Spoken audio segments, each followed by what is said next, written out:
Hello everyone! Welcome back muli dito sa ating YouTube channel. Naway nasa mabuti po kayong kalagayan kasama ang inyong mga mahal sa buhay. At para naman sa mga subscribers natin na nasa ibayong dagat, nasa abroad, malayo, isang malaking sakripisyo ang ginawa upang may mabago ang kanilang buhay at buhay ng kanilang pamilya. Dasal ko po lagi ang inyong kaligtasan.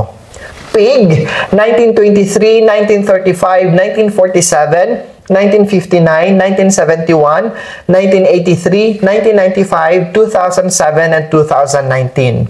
Okay? Kailangan mong pagyabungin, i-improve your communication skills. Kasi kadalasan, Pig, nagkakaproblema ka dahil nami-misunderstood ka because of your communication ability. This will help solve problems sa trabaho o sa negosyo. Sa mga negosyante naman, iwasan. Mga Pig na mga businessman, iwasan ngayong taon na ito na mag-expand. Tutukan muna ninyo kung ano yung existing business ninyo. Make it sturdy, make it strong bago kayo mag-invest or magplanong mag-expand o gumawa ng additional branch. Pagdating naman sa pera, you are not so blessed. Ika nga, hindi ka ganun kaswerte, Pig, ngayong taon na ito.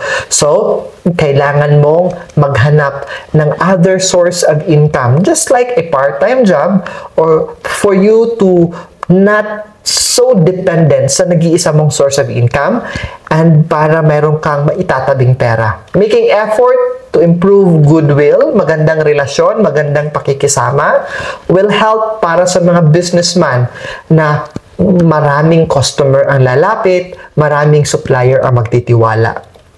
Pagdating sa relasyon, hindi ganun kaganda pagdating sa relasyon ang nakikita natin sa mga Pig. In fact, for those single Pig na magpropose o manliligaw, parang magiging bigo tayo ngayong taon. For those couple naman, yung may asawa ng Pig, kailangan natin i-control yung mga masasama nating ugali, yung init ng ulo natin. And ito ha, faithful. Be faithful to your partner. Maging tapat ka sa iyong kapareha para maging banayad, maging tahimik, at maging maligaya ang inyong pagsasama ngayong taon na ito. Kasi kung hindi ka maging faithful, naku po, very shaky ang taong 2025 para sa mga may asawang Pig ang animal sign. Para naman sa edukasyon or sa aspetong edukasyon ng mga Pig, kailangan mga magulang o kailangan ikaw estudyante na Pig, makinig sa gabay ng iyong mga magulang pagdating sa aspeto ng iyong pag-aaral. In as much as possible, be focused sa pag-aaral, seek help, and ask advice from your teachers kung hindi mo naiintindihan ang mga itinuturo. Kung ikaw naman ay hindi ka pa makapagsabi sa teacher mo, ask help from your schoolmates na maturuan ka kung ano man ang hindi mo naiintindihan. With that strategy, you are going to overcome challenges sa aspeto ng edukasyon ngayong 2025. Ngayon, 2025, sa aspeto ng kalusugan ng mga Pig, may nakikita tayong minor illness. Magkakaroon ng sakit, okay? Dala ng stress sa trabaho o sa paghahanap mo ng pera. It could be a headache, problema sa tiyan, or stomach problem, okay? Pero mareremedyohan naman ito, okay? Kailangan mo lang makapag-relax. Kailangan mo lang makapag-unwind and exercise so that you can trigger this activator of stress para ma-counterfight mo, okay? Ma-counter-attack mo itong stress na ito. So overall, sa pangkalahatang forecast para sa mga Pig ngayong 2025, career, wealth, love, and relationship and health. Simulan natin sa career. Career color blue, pagtuunan ng pansin, lalong-lalo na ang buwan ng Abril, July, and October. April, July, and October kasi dyan kahaharap ng maraming pagsubok. Kaya sa mga buwan na okay ang iyong karera, make sure that you have to maintain good relationship with the people around you, mga kasamahan mo sa trabaho. Find somebody who can give you guidance and enlightenment.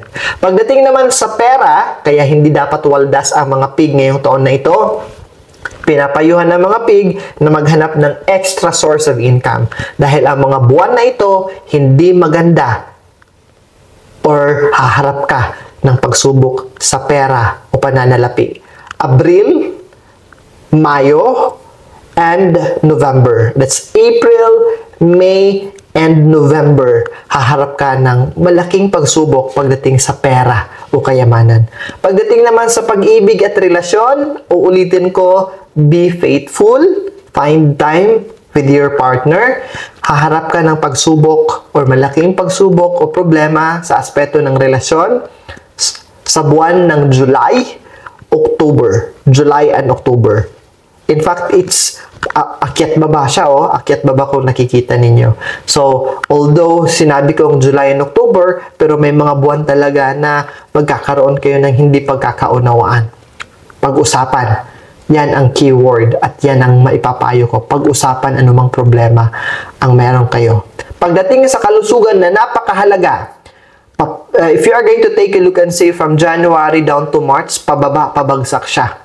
Kaya ingatan ang kalusugan.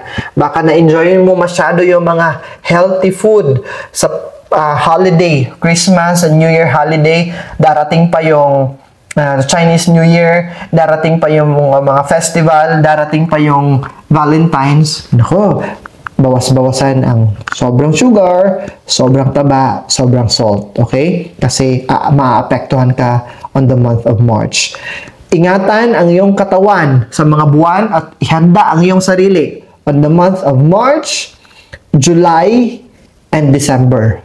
Month of March, July, and December, mga pig.